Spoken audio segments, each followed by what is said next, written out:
अस्सलाम नाज़रीन, प्रोग्राम में आपको खुश आमदीद कहते हैं। नाजरीन, आज 28 मई और पिछले 25 साल के दौरान जब से पाकिस्तान ने बीइंग ए न्यूक्लियर स्टेट का जो हमने हैसियत हासिल की है, पहली दफ़ा पूरे मुल्क के अंदर एक आम तातील जो है आज मनाई जा रही है।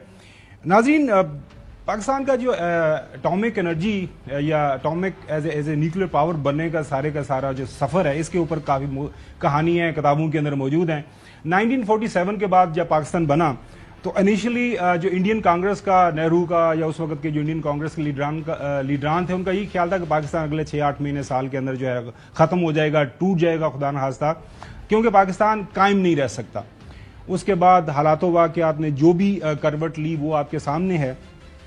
सारा मामला चला, 71 का वाक़या हो गया, उसके भी मुख्तलिफ मुहरकात हैं, आजकल उसके ऊपर भी बहस व मुबासा चल रहा है। लेकिन 74 के अंदर जो है पहला एक तजर्बा किया इंडिया ने, न्यूक्लियर तजर्बा किया, और उस वक्त जो है रियासत पाकिस्तान ने, वैसे तो पहले भी ज़ाहिर सारे जो है इन चीज़ों के ऊपर नज़र रखे हुए थे, रियासत पाकिस्तान ने यह फैसला किया कि पाकिस्तान को भी एटॉमिक एनर्जी हासिल करनी है, एटॉमिक न्यूक्लियर पावर बनना है।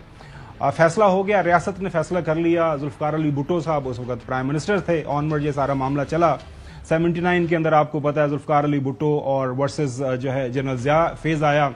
80s के दौरान पाकिस्तान अफगान जंग का हिस्सा बना, लेकिन 80s के दौरान भी पाकिस्तान के न्यूक्लियर का वो जो प्रोजेक्ट था उसके ऊपर जो है तसलसल के साथ काम होता रहा, उसके अंदर इन्वेस्टमेंट होती रही।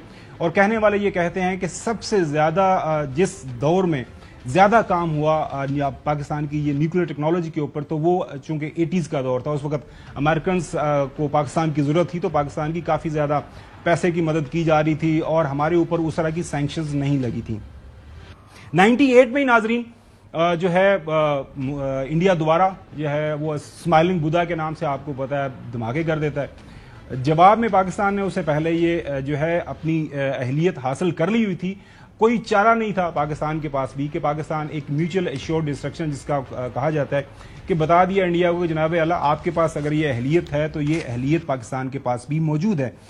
अब खुशकिस्मती कह लें या बदकिस्मती कह लें, इसके ऊपर हम अपने पैनलिस्ट की राय जानेंगे कि किसी भी मुल्क का जो स्ट्रेटेजिक एसेट है उसको सियासत के अंदर नहीं लाया जाता। ज़ाहिर है ये रियासत का फैसला था, जिसका मैंने अर्ज़ किया कि जो एक ब्रीफ हिस्ट्री है पाकिस्तान की, उसके अंदर बड़ा वाज़े तौर पर यह बताया गया कि अक्रॉस द बोर्ड, चाहे वो कोई जमहूरी लीडर थे पाकिस्तान के या मिलिट्री डिक्टेटर्स थे, पाकिस्तान के इस प्रोजेक्ट के ऊपर किसी लीडर ने कोई कंप्रोमाइज़ नहीं किया। आज छुट्टी हो गई, छुट्टी के दौरान ज़ाहिर है आज पाकिस्तान मुस्लिम लीग नून के जो मोहतरम ताहियात कायद हैं वापस सदर भी बन गए पाकिस्तान मुस्लिम लीग नून के, उसके ऊपर भी बात करेंगे। लेकिन सबसे पहले ये जो सफ़र है ये जो कारनामा है, इसका जो है ज़ाहिर है तमगा अपने सर पे अपने माथे के ऊपर लगाने की जो कोशिश की जा रही है, उसके हवाले से अपने पैनल्स की राय जानेंगे। सबसे पहले नाज़रीन, आपको 28 मई को जब ये धमाका हुआ उसके बाद डॉक्टर AQ खान साहब, ज़ाहिर साहब उनसे पूछा गया, उनके क्या उन्होंने अपना बताया, कुछ हिस्ट्री बताई कि क्या वाक़यात थे, क्या कैसे फैसला हुआ और क्यों क्या रियासत पाकिस्तान को ये एटॉमिक एक्सप्लोजन की तरफ जाना पड़ा। एटम बम बनाया हमने, हमारे साथियों ने, हमने कुर्बानियां दी अपने खानदान की, हमने अपने फैमिली की लाइफ तबाह कर दी। हम सुबह से शाम करते थे। मैं जब आया हूँ मुझे 6 महीने के बाद 3000 रुपये तनख्वाह मिले। 30,000 रुपये की मेरे पास तनख्वाह थी, गाड़ी थी, बंगला मिला हुआ था, सब मेरे पास प्रोफेसरशिप के ऑफर थे। इसी तरह मेरे तमाम साथी।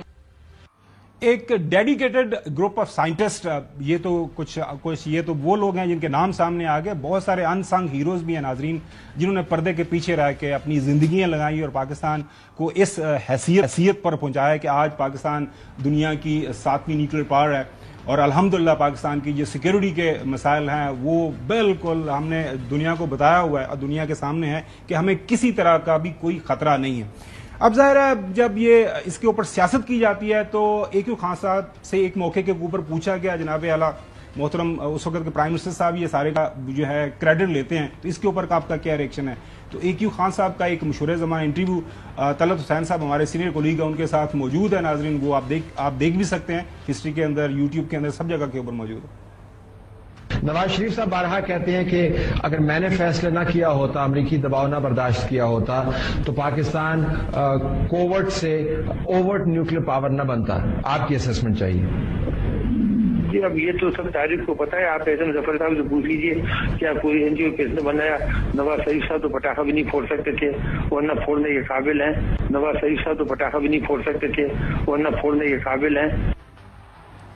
اس کے بعد ناظرین گوہر ایوب صاحب اس وقت کے فارن منسٹر اور عمر ایوب صاحب کے والد پاکستان مسلم لیگ نون کا حصہ ہوا کرتے تھے، اور ان سے بھی پوچھا گیا اس حوالے سے کہ آپ نے اپنی آنکھوں کے سامنے جو حالات و واقعات جب یہ فیصلہ ہوا دیکھے تو آپ کی کیا رائے ہے؟ 18 اور 20 کے درمیان پرائم منسٹر نے پرائم منسٹر ہاؤس میں تمام میڈیا کے باسز کو بلایا اور ان سے سوال جواب کیے کہ ٹیسٹ ہونا چاہیے کہ نہیں، اور اس میں لگتا یہ تھا کہ وہ چاہتے تھے کہ یہ کہیں نہیں ہونا چاہیے. جس پہ مجید نظامی صاحب اٹھے تو انہوں نے کہا پرائم منسٹر صاحب ہم تو آئے تھے کہ آپ خوشخبری دیں گے، لیکن آپ تو یہاں ڈاواڈول ہیں، آپ نے کرنا پڑے گا نہیں تو بم پھٹے گا آپ پہ. اور 20 مئی کو ڈاکٹر اے کیو خان نے خط لکھا نواز شریف کو کہ اگر آپ نہیں کریں گے تو میں استعفیٰ دے دوں گا اور میرے انجینئرز بھی استعفیٰ دے دیں گے. اس کو کہہ رہے تھے کہ ہمیں کرنا چاہیے ورنہ یہ موقع ہاتھ سے نکل جائے گا. اس میں گوہر ایوب صاحب تھے، شمشاد صاحب تھے فارن سیکرٹری، جی اور انور راہی صاحب تھے اور میں تھا. ناظرین میری اس کے اوپر رائے یہ ہے کہ یہ تمام پاکستان کے حکمران جتنے بھی شروع سے لے کے آن ورڈ جب یہ پروجیکٹ شروع ہوا سب کا کریڈٹ ہے، سب نے اس کے اوپر اپنا کام کیا، اپنے تئیں جو بھی کرنا تھا کوشش کی، لیکن اس کو سیاسی مقاصد کے لیے استعمال نہیں ہونا چاہیے.